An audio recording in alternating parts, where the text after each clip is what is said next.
Farrah Blakely is with me today. She's a love coach, and I really want to hear what she's got to say because she's going to talk about online dating, and yeah, especially more difficult during this pandemic and how we approach it. So, Farrah, come and introduce yourself to everyone. Thank you, Wendy. I'm Farrah Blakely. I am your love coach. I coach women who want it all, including the love that they deserve. So I've been in the coaching business pretty much the last year and a half to almost 2 years. I focus on coaching high achieving women that are nurturers by nature to others, but usually put themselves last on the list when it's time to receive love. And I help them connect to their inner spirit so that they can use that to attract their ideal partner. So I'm in Dallas, Texas. That's where I reside, and that's where I work. Originally from Oklahoma, Tulsa, Oklahoma, but I've been in Dallas for, 30 years, 35 Wow. years, yeah. Okay, so yes, that's a long way from the UK, but you know, with technology, nothing gets in the way, does it? Exactly. I'm so glad that you invited me to be here. Online dating, yeah. I mean, dating anyway, I think is always what do we look for? What is it? I think dating, my personal belief is dating is self-discovery. So a lot of times we look at dating because we've been taught to look at dating as you got to get the guy, you got to be the perfect catch, you have to be this certain way that's outside of who you truly are and who you are from the deepest inner part of yourself, the part of yourself that God made you to be. So when you separate from that and you adhere to all these things that people say you got to do to get a date or meet a man or find a catch, it's not sustainable. And then it becomes awkward and hard and difficult. And then you just don't want to do it. You shut down. And now it's like, well, I don't know why I can't, find the right guy, or I don't know why it's so hard for me to go on dates or get dates. And so then it starts to affect your confidence. It starts to affect your mindset. You start believing you're not good enough. There's something wrong with you. You should be doing X, Y, Z that someone else is doing because it works for them. And it kind of just puts you in these negative, low vibration emotions. Yeah, I think there is all that pressure of, like you say, of that trying to be the best version of ourselves, to present ourselves. It's almost like when you first go for a job interview, isn't it? There's all of that. Well, I've got to show my best side, but and try and be what we think they want us to be. But yes, but actually, we don't know what they want us to be. So it's kind of wasted, isn't it? It but is. I think that, yeah. Yeah, it's very wasted because you're trying to figure out like, oh, they want me to be like this, so I'm going to be like this. Yeah. And then what happens is because you're falsely representing this side of you, then you're falsely attracting love, because it's not the from your authentic self. So then when the relationship gets going, it may result in marriage, and then it's not sustainable to be that persona you put out there. Then it's like the relationship starts having problems, or the marriage starts having problems, and you're like, well, I don't know, she just changed or he just changed. I hear that so often. I've been through it myself as well. I can remember saying, you're not the person I met, but actually there's a lot in there for the simple reason, like we said, we want to put the best of ourselves forward, and so do they. So we're not going to show those bits that we may not be so happy about ourselves. But I think there's also that projection, you know, we ignore the bits that may be negative about what we see in them. We just want to see this knight in shining armor on a beautiful horse, you know, trusty steed, and you know that's what we see. We in our mind's eye. Oh yeah, they fit every kind of thing. They tick all the boxes. But then when the blinkers come off, it's he's got really rusty armor, and that isn't a horse. That's a really old nag, fit for the knacker's yard. Yes. Because we've taken those glasses off, and I think how many times that happens with people. So how do you get over that one? So I think, like you mentioned, we don't want to show the certain parts of ourselves that we're not happiest with. So I think it's understanding those parts of ourselves that we're not happiest with and accepting them as they are and finding a way to love that part of ourselves anyway. So I'm not happy that, you know, I've gained 15 pounds in COVID-19, but it's still me. I'm still me, and I love my body. And I know that I can lose the weight if I decide to. I know I can change my eating if I decide to. So I don't need to beat myself up. I don't need to take that away from who I am. And when you have that acceptance for yourself, you can have that acceptance for others or the men that they're not going to be perfect. They're going to have some flaws that maybe they're uncomfortable with, but it's okay. No one wakes up in the morning and is like, you know, I want to take advantage of people today. You know what I mean? Like everyone's trying their best to do the best they can with what they have, you know, and everyone has insecurities. So if you can just accept your own insecurities first, it's a lot easier to accept others and too, with love and compassion. So it's more about acceptance. Yes. And yes. compassion, of course, but acceptance.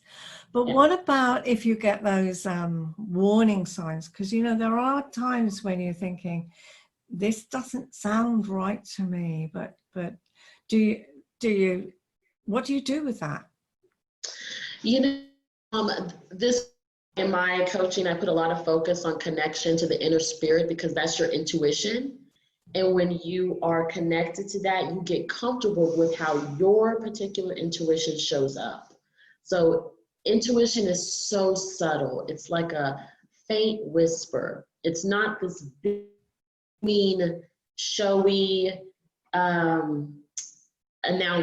It's very, very quiet. So you can regularly connect to that, then you are more familiar with how it sounds when it comes up, and you can recognize those immediately, and you trust what your intuition tells you, and you know, like, okay, I don't like it, I'm going to back away, or I'm not going to engage with this guy, you know, he seems weird or something. But yeah, I put a lot of focus on really trusting your inner self and listening to that voice, recognizing it, so you can, because it's really the only, honestly, otherwise you get all in your head, you know what I mean? You get in your head and you start trying to figure things out, and it turns into your inner critic versus your intuition that you start listening to. Yeah. And I think that's it, isn't it? Is that, but I think there is, some people say that you should just dismiss your inner critic. I don't believe in that. I think that inner critic is there, that negative there to just make you stop and think and question it rather than agree with it. You know, I always think, be curious about that. You know, what is that voice trying to tell me? Is it really true? Is it something I should consider? Rather than just dismissing it totally out of hand. Because I think sometimes it may be involved with our intuition as well, you know, that the two can work hand in hand. And I think when people say, oh no, just think positive, ignore your inner critic, that's not really, I don't think that's good. I don't think that's good advice personally.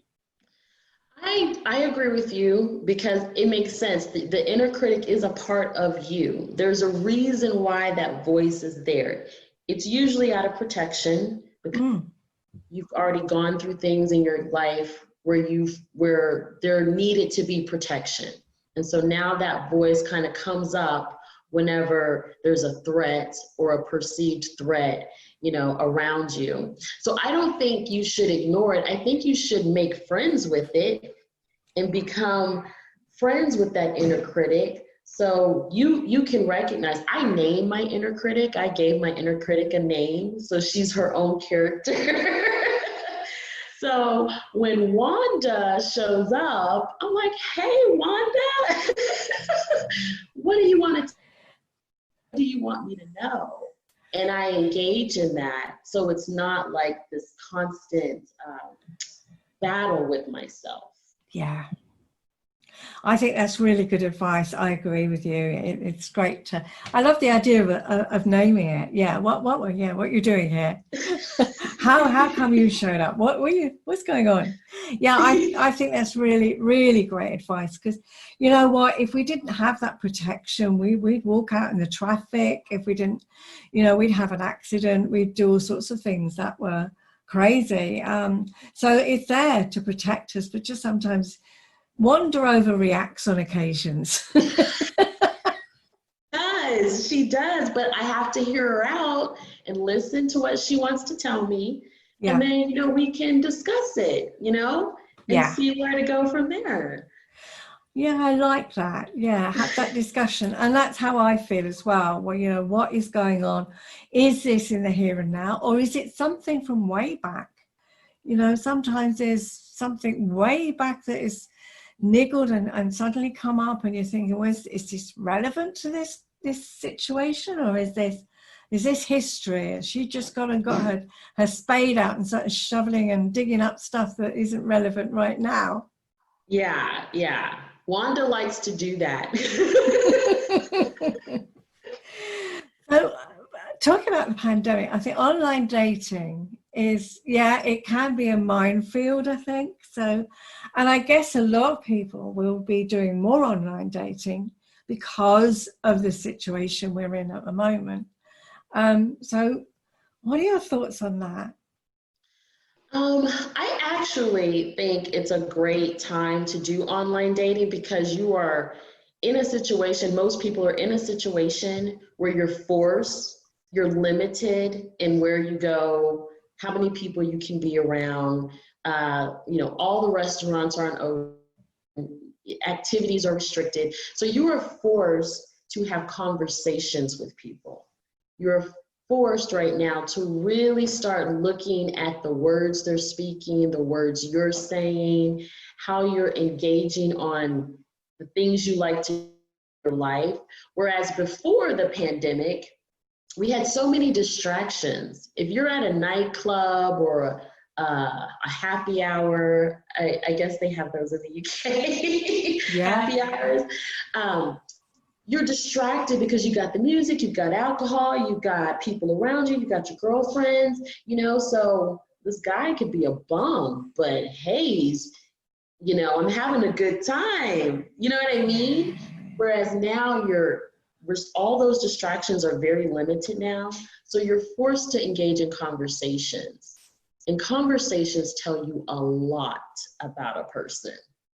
And I think they're the best way to kind of get a lot of information about a person in a short amount of time where you can make decisions and be like, you know, I don't really want to engage with that guy anymore. I'm going to, you know, whatever you do on the dating platforms, you know, and it's easier. You're on, so it's easier to tell someone like, I got to go. I don't want to talk anymore. Yeah, so I think right now is the best time to take advantage of the online dating and just as a platform to have conversations Yeah, and I can see your point, because yes, there are no distractions. You are sitting there and you are talking. You can't just look across. Well, you could look across the room, but you know, you're not going to have, as you say, the music and other people and the alcohol, unless you're drinking alcohol when you're online dating. Probably not the Right. best idea, because yeah, that could be more tricky. But yeah, I think it is just nice to sit and talk and really listen to each other. Mm-hmm. Yeah, and I think it takes the pressure off when you can just be sitting in your home and, have a conversation with someone just casually that you meet, whether it may be, like this over a Zoom call, or it could be you're doing it through email or the messaging. It kind of takes that pressure off of trying to be seen a certain way. You put on all your makeup and your hair and the clothes and the heels, and you go out because you want to be seen a certain way. But is that really who you are? Yeah. But I think with online dating, if you allow yourself, you can be more open to have just open conversation about things and life and stuff like that. Mm. So how much do you disclose of yourself in these? You have these kind of profiles to fill in, and you always hear the story about someone who put a photo on their image that's like 20 years old or something. Yeah, So what are your yes. tips here, So I think, me personally, if the guy has just one picture and the picture is not either a full body picture or an action shot picture, then so the more pictures they have of themselves, probably most likely those pictures are true to life. You know what I mean? And pay attention to the things in the pictures. So that gives away, like, that'll date the pictures for you. So some of the in the pictures, or the activities they're doing in the pictures, the clothes they're wearing in the pictures, will tell you how dated the picture is. So pictures where, like, it's just like their eyes, they just take a picture like it's this close. No. No. Or they don't have a picture as their profile. They have a car, they have a pet, they have, I don't know, the beach. There's no picture on their profile. Don't trust that. Right. Yeah. Yeah. Good advice. Good Yeah. advice. What about what they put up? They're kind of what they write about themselves. That's a good question. I always say find the value in their, is it their bio, their tagline, what they write about themselves. Yeah. So if they're not talking about any values in their description, then run for the hills. They either like copied that bio from somewhere and pasted it on their online dating site, or they really are about nothing. They have nothing to offer. So Yeah. I would focus on looking for the value when you're looking through the profiles of different guys. Again, good advice. Yes, I think there is, because I think some of them, maybe they're, yeah. I guess somebody could be quite shy, but even and it's easy to make that excuse. Oh, they're shy and they don't like to do that. But then I think if we make all those excuses and allow that, we're not putting the boundaries in for ourselves. Correct. You're right. That's Yeah. absolutely right. Boundaries are extremely important with any type of online dating or in-person dating. And if you are clear on your values, and I always tell women, narrow it down to like the top 3 to 5 most important values for you. Like, you can shoot it off at any moment. This is what is it's a deal breaker if I don't have this, this, and this in my life, with myself, with the people around me, because it's so important to you. If, a lot of women like to have like lists. Like they have these lists of 25, 30 things they're looking for in a guy. And I'm like, you can't remember all that. There's no way. So like, what is the most important top 3 to 5 things you have to make you feel loved and valued and appreciated? Those are the things you want to mention. And so if you just focus on matching up that to what you're looking for, that 3 to 5 things to what you're looking for, then it'll put you in the right direction every time. You don't have to really worry. Because I think that's it. Sometimes people could be, I think sometimes people can get caught up in just the physical side, the looks, and they get carried away. And I think, yeah, of course, the chemistry has to be there. Mm-hmm. But I think also when they talk about values, I think sometimes it worries me when people say that we have the same hobbies. Now, the hobbies you're going to have when you're in your 20s, you're not going to have in your 50s. Mm-hmm. So if you're into skateboarding when you're in your early 20s, which you could be, but you're not going to be doing that when you're 50s. So I take that as an extreme of hobbies, or mountaineering, or I don't know, whatever it is, surfing. Yeah, I think that can be very misguided as well. I think there are other things you need to think about as your values. Maybe religion comes into it. Yes. I think things like, are you somebody who likes to be an extrovert? And are you curious about the world? Would you like to travel? Do you want to be, would you like to go to other places? Or are you actually somebody who's a real home bird, lived in the same place since you were born and never want to move out of that area and have no desire to? It's not because it's not about you because you haven't done it, but have you got a desire to? Have you got that curiosity about the world? I think those kinds of things. Yes. Do you want children? I mean, that's a big one because that can get in the way. Have you got children? Do you want children? Because that, again, can be such a deal breaker in a relationship. I can change them. They'll change their mind. No, they won't. No. So, No. What else would you add into that one? Because I've come up with about 3. You must have some really good ones in there. Yeah. So in my coaching, like the first meeting we have is a 90-minute deep dive on values. And because a lot of people think, like you said, they think they're like, oh, I like people. I want to date someone that's athletic and likes to work out and goes hiking. But I'm like, is that what you tend to do for the rest of your life? Like, no matter what, you're going hiking. And then they're like, well, no, I mean, I probably won't be hiking when I'm 50, 60, 70. Maybe, and some people are like, yeah, I am. Then that's a top priority for you. List that down. But if you have like, oh no, it's just something I like to do, take that off the list. That's not a priority.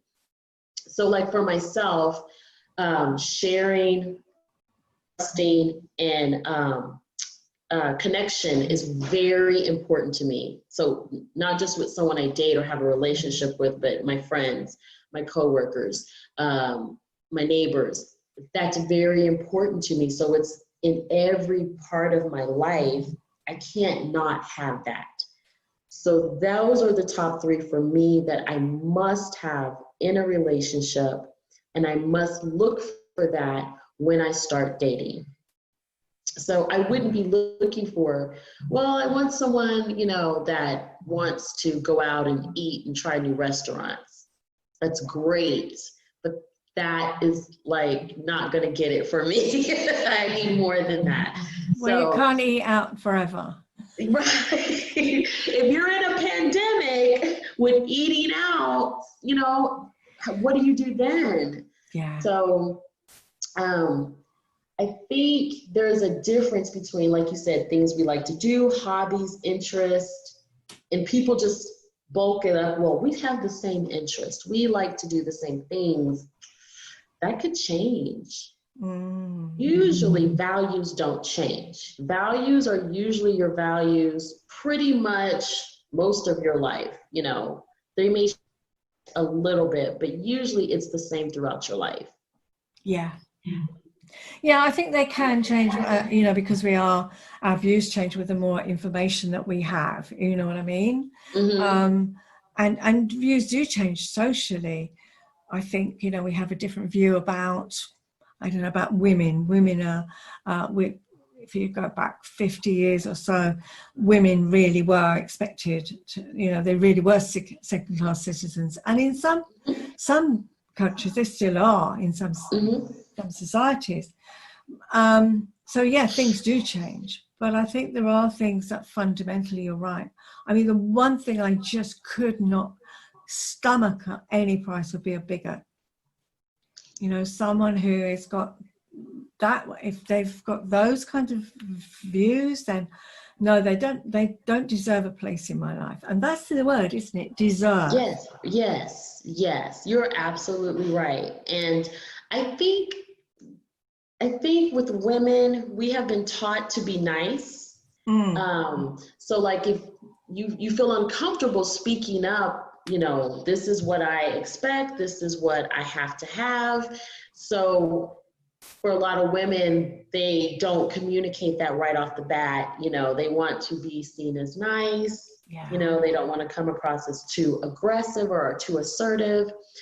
But the problem is, as time goes on with a person, it becomes harder and harder to let them go because your feelings get tied in. You've grown into this habit of dating or a habit of a relationship, but your needs are. So I think it's important to exercise that muscle of expressing your values early on. And so I tell women, you know, mention your values in your bio, mention it in your tagline, in your about section. So it's repeated in several places. So they're like, okay, this girl wants connection, trust, and she's sharing is very important to her. So it's either they're like, that sounds great. That sounds like somebody I could connect with. Or they're going to be like, ugh, let me move along. Yeah. Well, you're kind of separating the just no, you know, getting rid of the ones that you're not even going to bother with, and I guess I think the thing is that if we're accepting what we're going to do, is draw those people to us even more. Yes. Because you know we're Miss Nice Guy, nice lady, nice woman, but you know that. Well, yeah, I can accept anything, and then what we see is that that's how we believe all guys are, and therefore we're not looking for the others because that's all we're drawing to us because we haven't got those boundaries in there. Exactly. Yes. Yeah. So yeah, when you see the pattern keep showing up for you, then you believe, well, that's what exists. That's the only thing that's out there, and that's really not the truth. Some great advice there, definitely. Yeah. So you work with women around dating, so that is your, So that's brilliant. Yeah. So what is one tip? I mean, we've gone through a lot really, but what is one thing that a woman can put in place right this minute? What would you say that they could do right now? I would say right now, just let go of trying to figure out dating. Just be in the feeling of love. Yes, because you will attract what you feel all the time. So if you are feeling love within yourself, attract love. Yeah. Instead of trying to figure out dating per se, just feel in love. And you can feel in love by doing things that you love to do, being around people you love to be around, having around you of things you love to look at, beauty, art, whatever it is, nature. But the more you can put yourself in that feeling, the easier it is to call in that attraction for what you want, which is love. Great.